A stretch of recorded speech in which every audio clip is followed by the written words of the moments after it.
When I think about what we can do here in the Engineering and Robotics department, it is about giving students an opportunity to really see what the world is like outside of school. I've been using the F1 metaphor for you. This has been a really amazing experience. I've been here since kindergarten, and throughout my time here I've been involved in robotics and STEAM, which has been really amazing.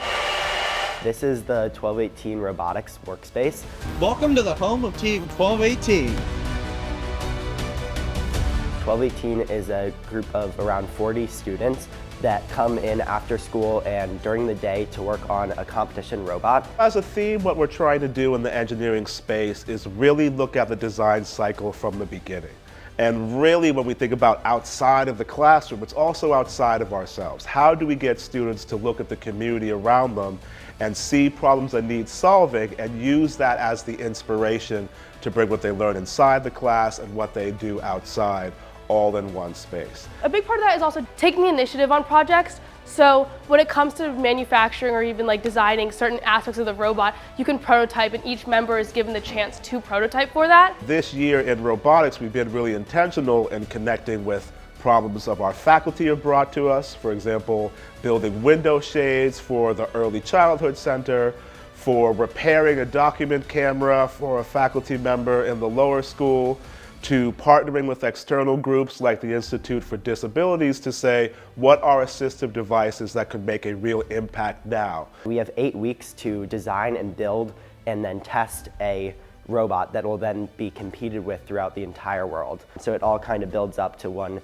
grand accomplishment, which we've actually made 20 out of the 22 years that we've been a team. The most important thing I think we can do is step outside of places where we know everything fits together perfectly. And so what this space really is for SCH, not just for the robotics team, but for students as a whole, is to say engineering is the act of bringing it out of the paper to trying it in the real world. And so it inspires the design process to say, how do we then change our initial concept to be resilient to those things that are going to happen in the real world? And so we are so fortunate in this space to have really great technology. We have tools that you often learn for the first time in college or you might see on the job.